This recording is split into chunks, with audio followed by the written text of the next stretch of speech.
আসসালামু আলাইকুম।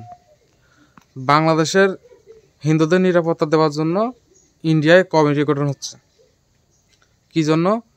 বাংলাদেশের যাতে হিন্দুরা নিরাপদে থাকতে পারে, তাদের জানমালের নিরাপত্তা দেওয়ার জন্য ইন্ডিয়ায় কমিটি গঠন করতেছে। এখন এত বছর আমরা যখন ওই হিন্দু, তারপর হচ্ছে চাকমা, মারমা, ত্রিপুরা, মুসলমান একসাথে বসবাস করে আসতেছি, আমাদের তো কোনো সমস্যা হয় নাই। এই রিসেন্টলি আমাদের বাংলাদেশের ম্যাডাম পড়ানোর পরে আপনাদের এই উস্কানিগুলো বাড়তেছে, যত আল্পনা কল্পনা সব এই সময়ে।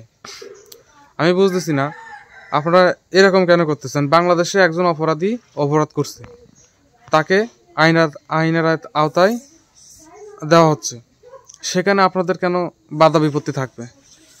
এই দেখেন, অপরাধী কি আমাদের মুসলমানের ভিতরে নাই?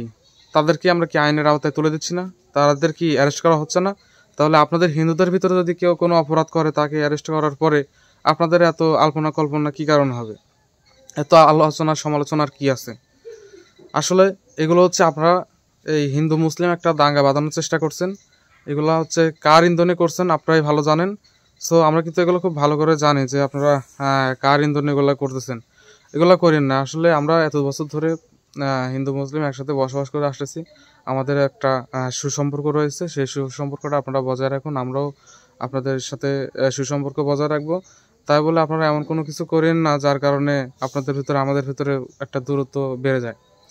এখন আপনাদের চিন্ময় প্রভু, আপনাদের একটা গুরু, সে হচ্ছে একটা অপরাধ করছে, তার বিচার আইন করবে। এখন তার বিচার আইন করতে গিয়ে যখন আইনের আওতা যখন তাকে দেওয়া হয়েছে, তখন কি করলেন আপনারা? আন্দোলন শুরু করলেন, ধর্ম নিয়ে আন্দোলন। কি একটা শুরু করছেন আপনারা, মানে কিছুতে কিছু হলেই মনে করেন যে আন্দোলন শুরু। এগুলো বন্ধ করেন, আন্দোলন সংগ্রাম এগুলো বন্ধ করেন।